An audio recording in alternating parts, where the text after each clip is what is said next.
Oh, it's exciting. I'm Carl, this is Studio In-Car. Let's discuss the Luxman L-507Z, or Z if you're in the US. Let's go.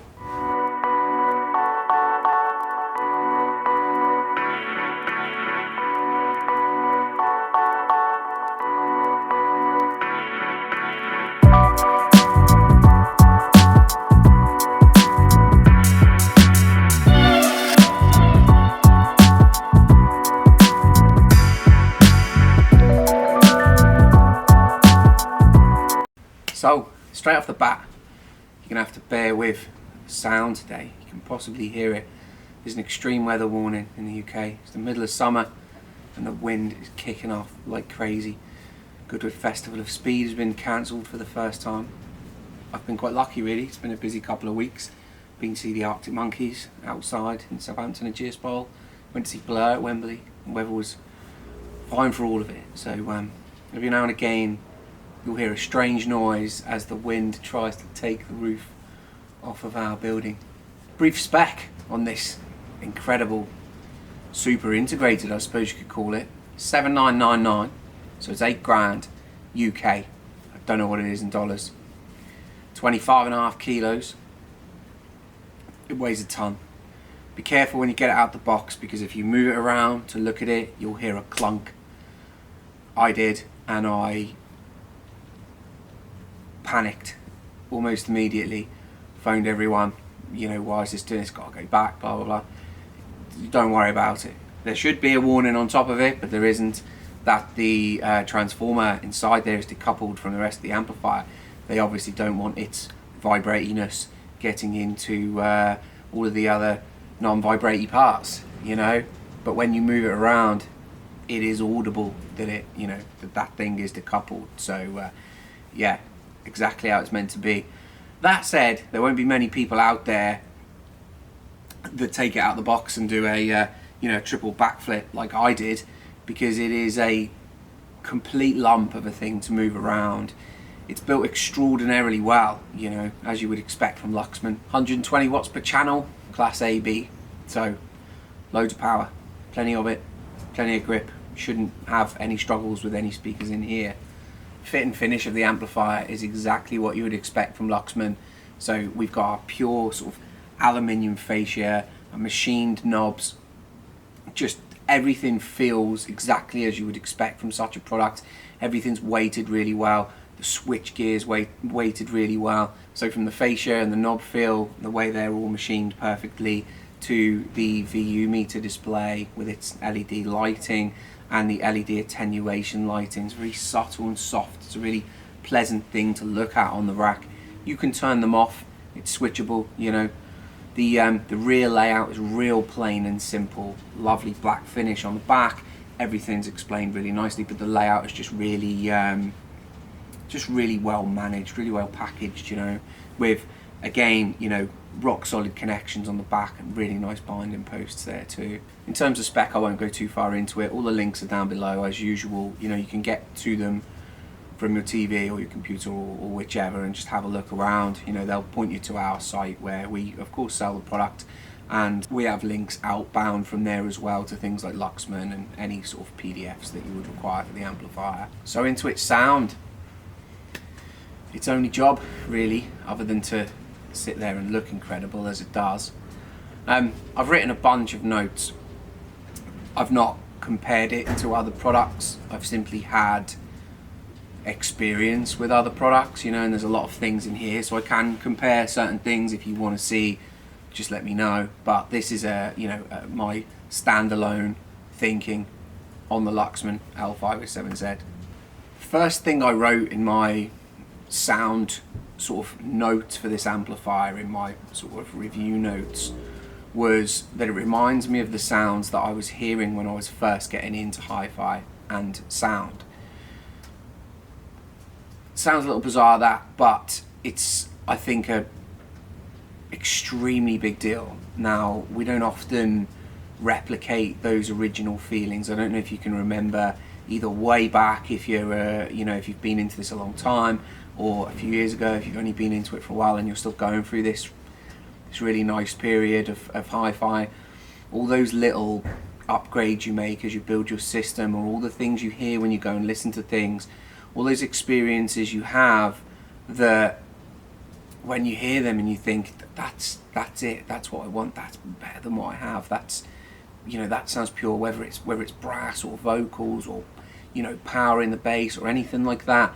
There was certain things. There was a track I was listening to with a brass section, and the sort of realism and power and sharpness to its edges that brass has was just, you know, it was a sound or a reproduction that I hadn't experienced for a very long time, and it just gave me that sort of that emotive response that I had when I was sort of, I don't know, I must be 10 years old, something like that, when I very first started getting into this, and those experiences and little experiments of making things better, and the sort of clinical listening that you would do when you'd move your speakers and things like that, which now is sort of a passive thing that I just do. You know, I correct my speakers, move them around. It's just a thing that you do. It really got hold of me in that way. You know, I was experiencing things with it that I just hadn't experienced for a very long time. Its character was unlike that of anything else we sell, really. By comparison, it makes most other things sound unlifelike.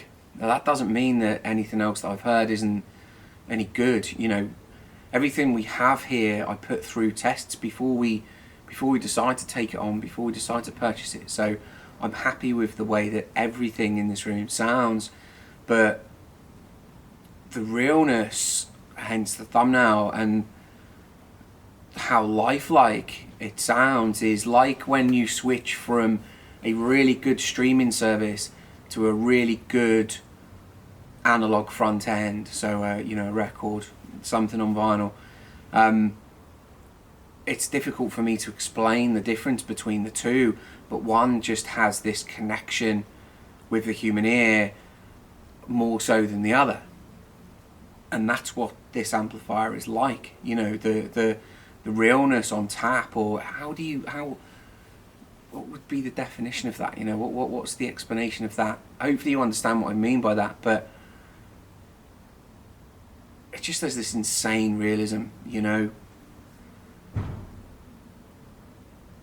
extremely accurate. Everything is there that you want to be there.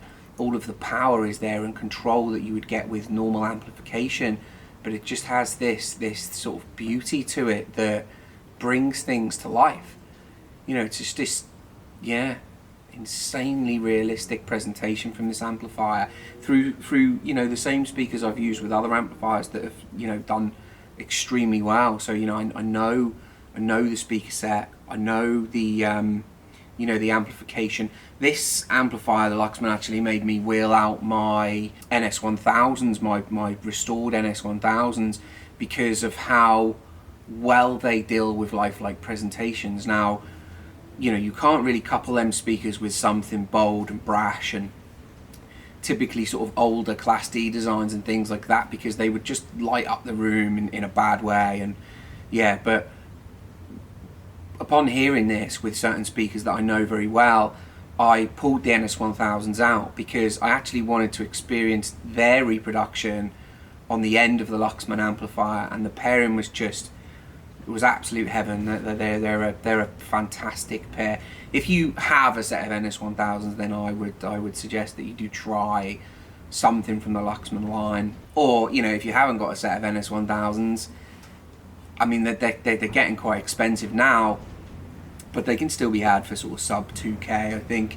You know, it's worth a try. If you're watching this and you already have the amplifier, you know someone who has a set, then, you know, see if you can borrow them and see what you think. You know, they're a magical pair together, which kind of makes the amplifier for me an old school sounding amplifier. The only amplifier I have here that I could compare to the Luxman, really, in its realistic presentation, in its sort of lifelikeness, is my own restored Yamaha CA1000 Class A, which I restored on purpose to go with the NS1000, because them two together are just, they're peas in a pod. You know, they're just magic together.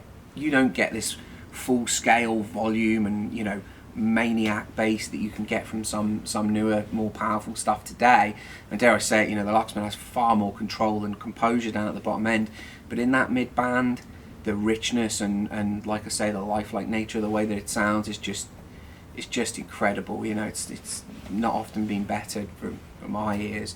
But the Luxman is extremely similar to that, so it gives me this sort of this old school sort of sensitive, beautiful sound, rather than the sort of full frontal that we tend to get today with sort of power taking control, you know. Ultimately, it still has to pass the same tests that everything else does when it comes in here, you know. We have to have it here, we have to like it, we have to be confident with selling the product, we have to know about it, you know, to learn the way that it sounds, see what we can and can't pair it with.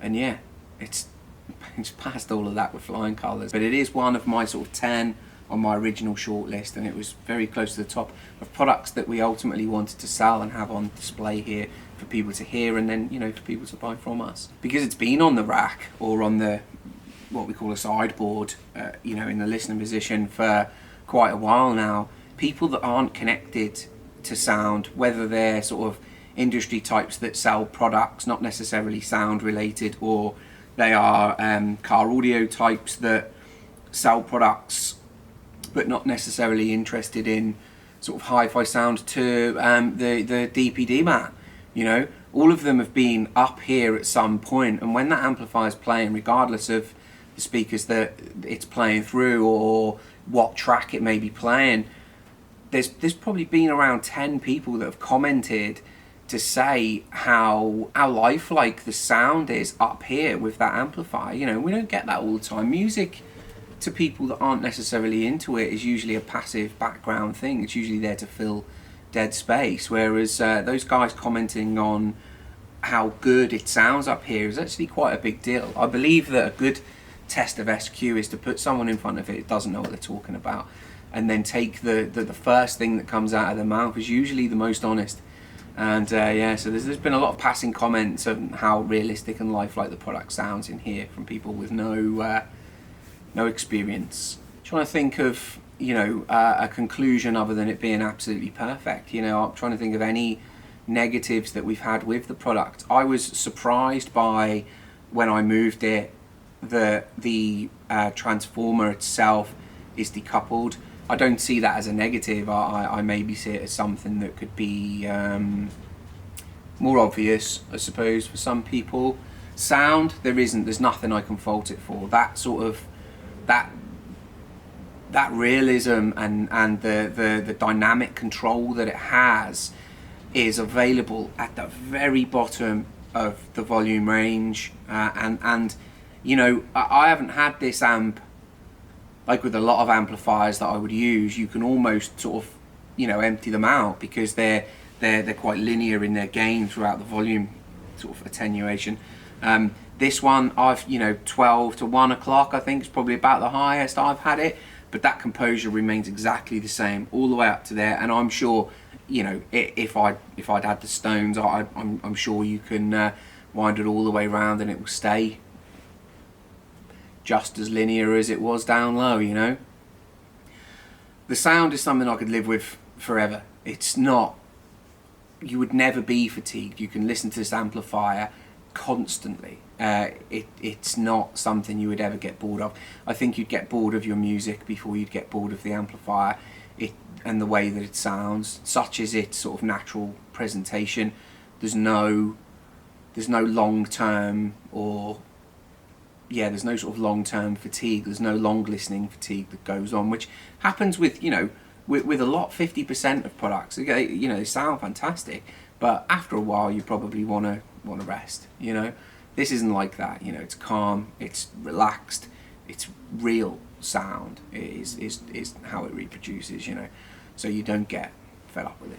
I've heard a lot of integrated amplifiers, everything that we have, and you know, everything that I've heard elsewhere, you know, there's, like I say, the only sort of match for its realistic mid-range is something class A from a long time ago, which I have working with a set of speakers that were designed for the amplifier. You know, there's no sort of accidental synergy. This was designed, engineered synergy. So yeah, that's the only comparison that I have really for its lifelike sort of presentation. And you know, I knew it would be good. You know, I've heard Luxman throughout the years plenty of times. Yeah, it's one of the best integrated amplifiers I've ever heard. And it is just that as well, you know, it is an integrated amplifier. You could classify it as a super integrated. It's expensive at £8,000, but it has no streamer or anything like that. There's no sort of net-based intelligent products going on. It has MCM phono stage, which are outstanding, by the way.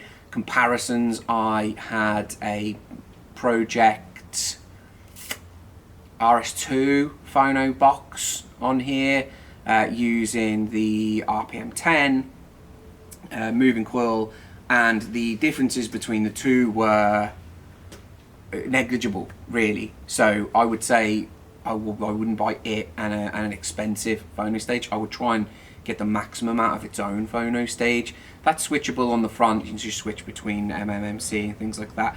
So yeah, I would, you know, its phono stage is lovely. Real, much the same story as the amplifier. Real smooth, sort of buttery sounding phono stage in there with real lifelike definition. It's hard to compare it value-wise to everything else that we have because it has a different sonic signature to most. A fantastic product, you know. I've really enjoyed every minute of listening to it. And like I say, those minutes don't dwindle off. You know, you could just carry on listening to it forever. Absolutely incredible product. And it's here, you know, you can come and listen to it. We have it here. You can take it away, you know, we can do home demonstration. And, you know, anything else from the Luxman line. The links are below in the video if you want to have more of a look, or if you fancy purchasing anything Luxman from us. And I get it, if we're new to you, you know, you feel free to speak to us. You can call here, speak to me, or any of the guys, and we'll talk you through the Luxman product, you know.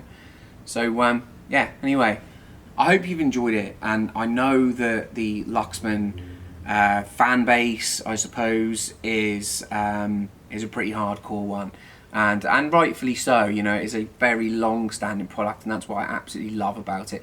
But I do understand the product, and it's now here with us. So hopefully I've done it justice, and if I haven't, don't shoot me. Likes and subscribes, as always. It is a YouTube channel. We don't necessarily make money from our YouTube channel. You know, we just show you the products that we sell, and hopefully someone can come in and likes what we do and has a listen and buys a product. So that's how our YouTube channel works. The more that we get likes and correspondence and comments and subscribes and stuff like that, the more people it helps put our videos out to. So yeah, I've been Carl. This is Studio in Car. I know by the time you watch this video, this weather will be gone. Hopefully it is, but if it isn't, stay safe, because it's not nice out there at all. Alright? Take it easy, guys.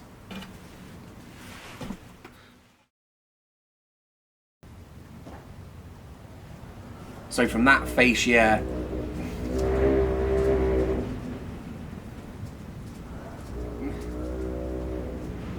I'm having to record around our door mooing. It moos every time it's windy. It's endearing.